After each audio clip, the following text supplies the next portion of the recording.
radio and television was just filled with news of the massacre down in South Carolina. After I had given Rose the topic for my subject, I changed it.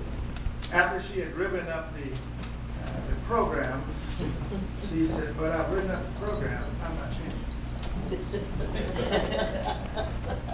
She said, "You can change it if you like." And I said, "But I really would like to have it changed." She said, "Well, it's a computer." And I said, "Forget that. I'm going to use the topic that's there. Who is the Father? And try to expand that into the situation that happened down in South Carolina. I don't know how many of you witnessed the response of the congregation as they went into the church. And they all, it was almost like they had been rehearsed to say that I lost such and such a person, but I forgive him. Yes. Yes. How many of us could have gone into that church after we had lost someone dear to say, I forgive you? I sat there, I was transformed Saturday when members of the family went up to the courts to say to this young man, "You killed my mother, or you killed my grandmother, you killed, but I forgive you." One lady said, "Right now it's tough for me to do this, but I forgive you." And I thought, forgiveness is something that we all can do because God does not bring this stuff on us. Things happen in our lives that it may be the nature of the universe. Things happen that may not be from God. I know that's blasphemy when we say that for people who are New York, because we want to blame everything on God. Your consciousness has brought us this forth. But let us understand that to be forgiven, it takes an effort on our part to do. Rabbi Harold Kirshner wrote a book. It was an interesting book called "Why Do Bad Things Happen to Good People?" And many of you have read that book. And he had a lot of examples of why bad things happen to good people. We say that it happened because of our consciousness. But maybe it's not the result of our consciousness. Maybe it's because of the nature of the universe. Mrs. Bloom was getting ready to pull me down. Because I'm saying that some things are happening that may not be the result of your consciousness. When we have a flood and it killed people, that's not the result of your consciousness. That's the result of the universe having some actions that's going on. And we have to admit that that's happening. Even though we know that a lot of things that happen to us consciously is a result of our consciousness. And so let's begin to try to tear this thing apart and see where we are responsible and where it's the responsible of the universe. God doesn't do this anymore. I'm reminded of the discussion in Genesis about Jacob's sons, who took the young one who was Jacob's son's favorite. And they, the older brothers got jealous of that. I don't know whether you've been in a family where it's obvious that the mother or father is partial to some other emotion in the must be. Because I hear some laughing.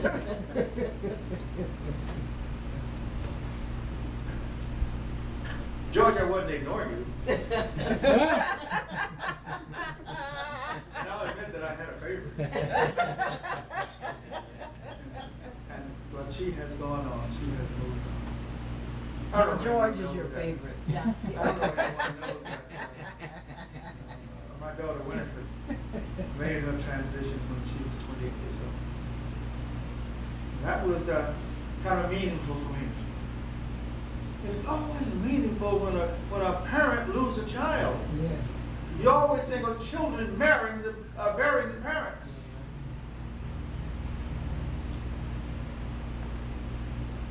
I'm reminded of Jacob's son. Now they knew that Jacob had chosen Joseph as his favorite. And everything that he did seemed to symbolize that it was his favorite. Now, Joseph didn't make any difference when he came back and said, I'm going to get a new coat. They're not getting a new coat. But he was.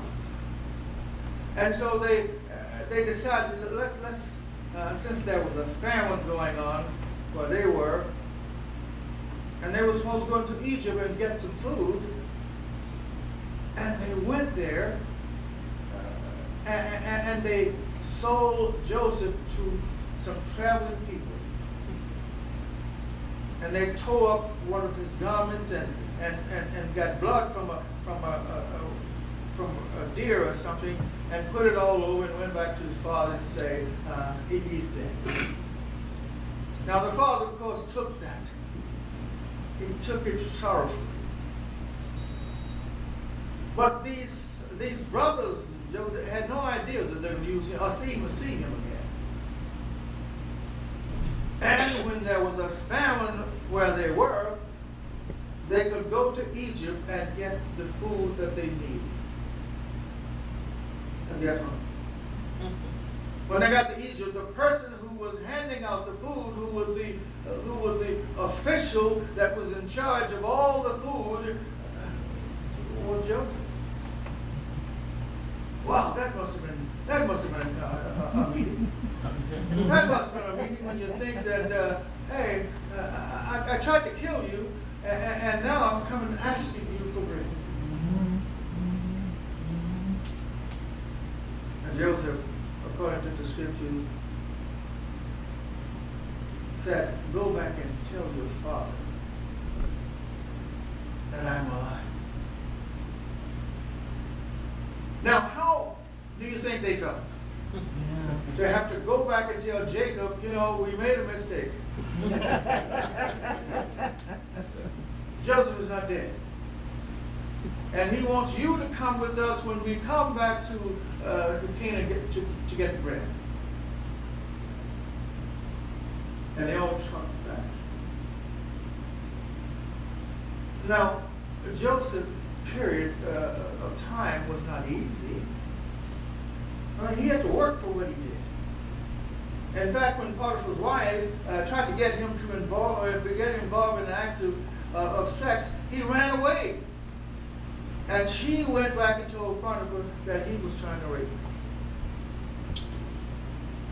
And they put him in prison. But things came, and the king needed somebody to interpret his dreams, and guess what? He had to call upon Joseph. Because Joseph was being divinely guided by the Father that dwelt within. And as a result of interpreting the dreams of a king, he was elevated to a very important job, and that job was to manage the food because where they were, there was surplus food. Now, I don't know about you, but I think I might have at this time taken an opportunity to just say to them, there. You thought you had done me in. I was reminded of that yesterday when they were all marching up in court saying to this young man, you killed my mother, you killed my son, you killed my grandmother, but I forgive you. But one of the persons said, it's hard for me right now. It's hard for me, but I forgive you. I want you to know that you took some oppression from my life. It's hard, but I'm going to forgive you. Now, there are things that happen in our lives that happen as a result of the atmosphere, that happen of the universe, that happen the things that goes on. And we must understand that that's happening. But know that that does not determine what our life is going to be when we open ourselves up to the guidance of the Father that dwells within. Yes, yes. I know that I would have had some difficulties working in. And particularly when this young man said that you were having a Bible study, and you welcomed me to your Bible study. And I sat there for an hour in the Bible study. But I had to do what I had to do. And what I had to do was to kill all of you. And after he left his Bible study, he took his pistol out and started shooting all the people with it. There was one young girl that was very smart. She laid down and pretended she was dead. And then somebody fell on top of her. And he thought he had killed everybody there. Then he went to the pastor's study, and it turns out the pastor's wife was up under the desk, and he didn't see her. And he drove off. And they found him in North Carolina. They found him because the description that they had given fit the description of somebody who was driving right behind him. And he called in and said, I think this person is here in North Carolina. And they went, and there he was. That is a very fundamental thing that I think we need to understand. That when things come into our lives, a lot of the times they come into our lives because we have brought them with our thoughts, but some of them come as a result of the universe doing its thing. Whatever its thing may be. But we can say that we can always live with it, and we can always do those things that will help us overcome. Because the Father that dwells within us, the one that we dwell within, will help us overcome all of the obstacles in our lives. That's what the psalm was trying to tell us this morning. That we are ones who must learn to forgive. And I don't know about you, have you learned to forgive like that? Could you have gotten up and say, I know you killed my grandmother, but I forgive you. I know that you killed my husband, but I forgive you. I know that you killed such and such a thing, but I forgive you.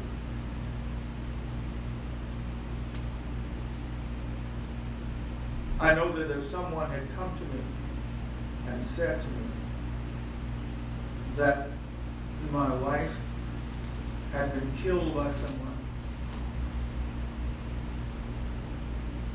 I was trying to work through this last night to see whether I could walk up to him and say, I forgive you.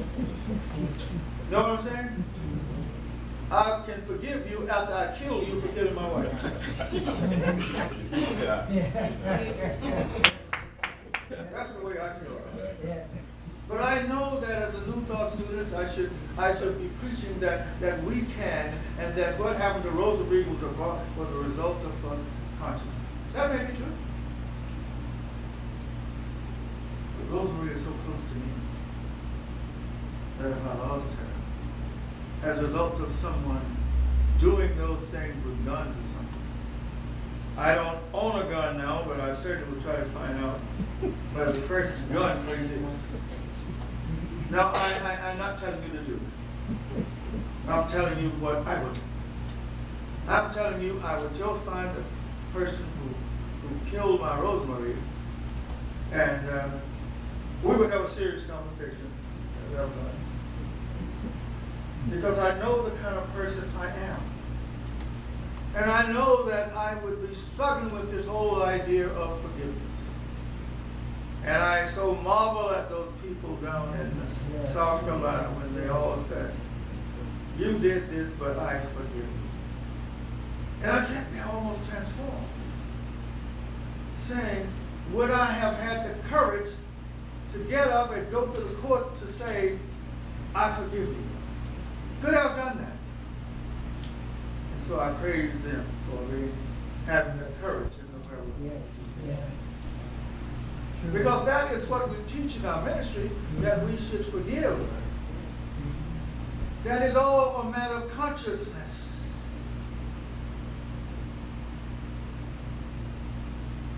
And I put my consciousness to the test. You know, I have given a lot of sermons about the consciousness. But you see, I haven't been put to that kind of test. I have not been put to the test where someone has intentionally killed my wife. I have not been put to that consciousness. And I'm very happy that I have, because I can still stand here and say, I would have said, I forgive. When in the back of my mind, there's a thought saying, maybe you won't. Maybe you won't. Maybe you would have gone after the person that did it. That's why so often when she's going out at night to these houses to do whatever she does with these houses, well, I would say, you know, I'll go with you. And she said, no, it's okay. I'll be okay. I said, but I want to go with you. Now, what she has not learned is I want to go with her because I want to be there to fight battle. If there's a battle to be fought. Sandra is saying, crippled as you are, you know, you can help anybody. That's my friend Sandra. And that was love for me. You can call for help. I said, you can call for help. Yeah. I can be the one dial 911. Yes. Because she has not been out of this place in a long time. I can remember that not too long ago I went with her at a place, and as she went in with this guy, she was gone, and he was gone 20 minutes past, 30 minutes past.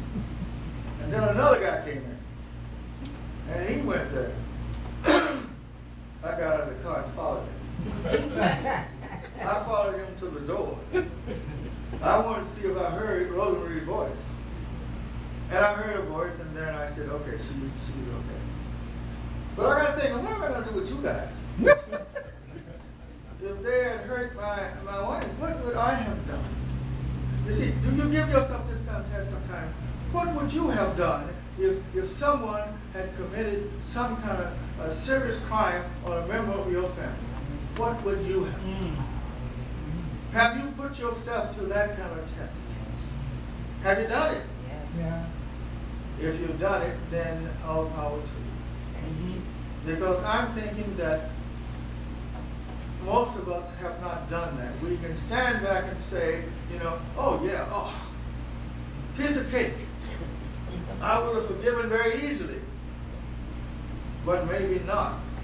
Maybe you might not have given very easily.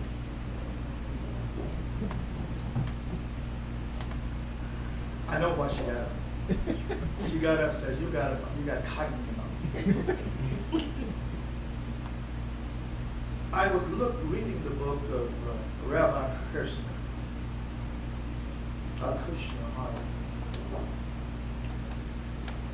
and he was talking about this whole idea of why do bad things happen to good people. And he said many of these things are a result of not of the person, but of the universal things that are going on. God wasn't responsible for that. And that we all need to blame God for doing it. But we are busy blaming God for things that people are doing. And that we need to, as New Thought students, begin to take inventory of the times and the things we say that God is doing. God, it just just maybe some phenomena that's going on in our life. We just may be at the corner of Fifth and Vine when somebody came out shooting. And one of your loved ones was there, but it was not something that he chose. Unless we can say, well, he chose to be at Fifth and Vine at that time. Yeah, he made that choice. But he did make the choice to bring the gun out and shoot the person. So let's be very careful about what we blame on God and what we accept as the responsibility of the universe. You see, God does not condemn. God is forever forgiving. In fact, God does not even forgive because God does not have anything to forgive for. God does not condemn us for anything. And so, because God does not condemn us for anything, there's nothing that God needs to forgive. But you're going to say then, why was not God responsible for this young man down in South Carolina was shooting? It was not God pulling the trigger. It was that young man pulling the trigger. Your question is then, why did God allow him to do it? Well, we are not automatons. God is not with us, asking us to do certain things in a certain way at a certain time. We are doing it because that's how we feel. We say that we have free will, then God is allowing us to have free will, and when we have free will, then things happen to us. And as soon as they happen to us that are not according to our consciousness, we say that God allowed it to happen. No, God is allowing free will to come to our life. And how many of us have asked for free will? How many of us have thanked God for the free will that we have? And then when the free will that we have happens in a very negative way, then we don't want to blame ourselves, we want to blame God. So when we think about the things that happen, one of the things that always comes to my mind is that none of us know the appointed day, time, hour that we are going to meet our death. And that death is a necessary process of the fact that we are living. So whether we die at the hands of a madman or we die in our sleep, the fact of the matter is that all of us are going to die. Mm-hmm. So is the issue more about that we die or how we die? I think the issue, Sandra, is how we die. Because we can take part in that. We can change that. Yeah. We can change in how we die, but we cannot change when some madman comes in and shoots. We cannot change that. Yes. You were waiting. Okay. She was so happy that she was getting ready to shout. Sorry. Yes, sorry. I'm sorry. Yes, Brian.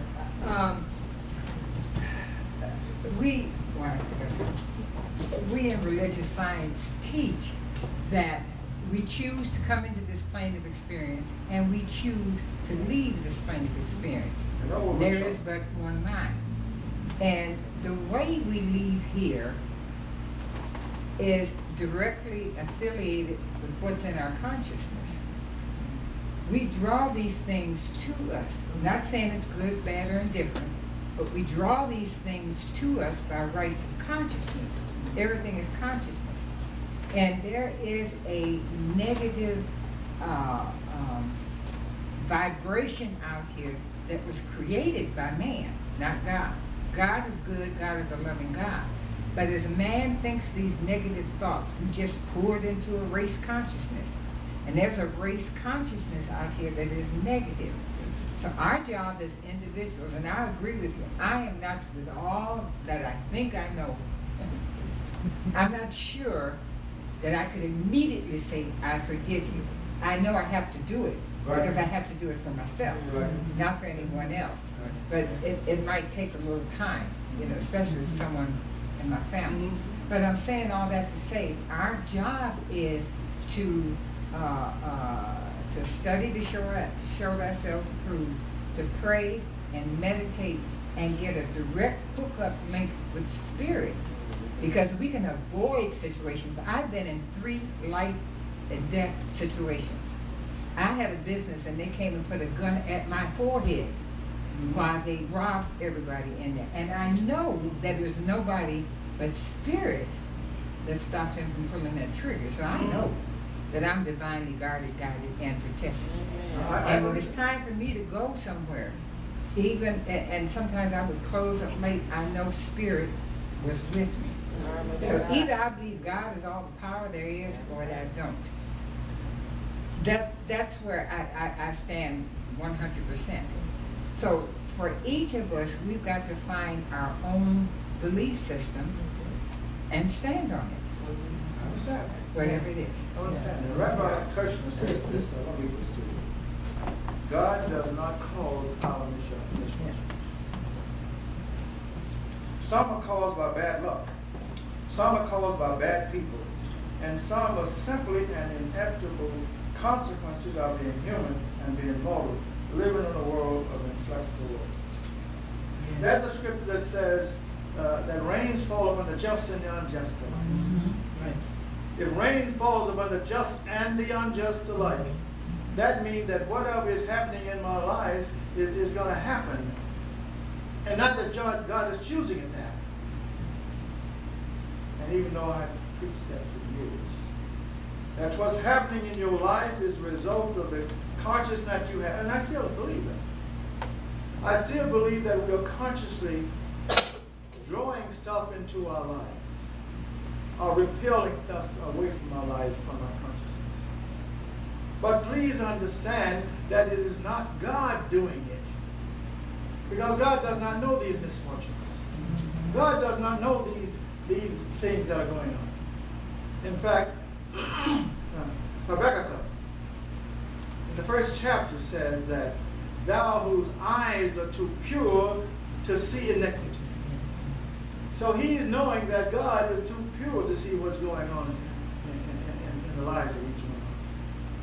But we make our choices about what's going on by what we do. And I like that, but my time is up and I enjoy it. That's why I have to look at the clock. Yes, sir. Okay, so here's the aside that I have to that.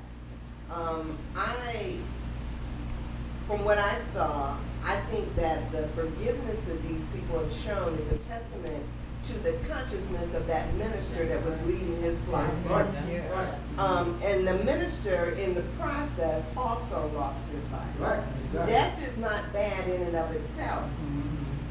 So death is a necessary process of those who have bodies, but we know that we're spiritual beings. Right. So whether or not we're talking about the death of our body, we go on, true enough, but there still has to be this exit point that we have from these earthly bodies.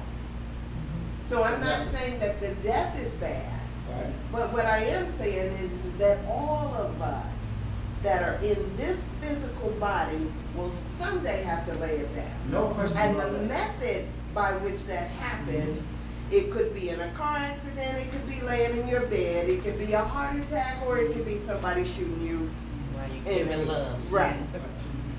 No, I We don't know. I do understand that. But what I do understand that one can say that. But when it happens to you, what will be your response?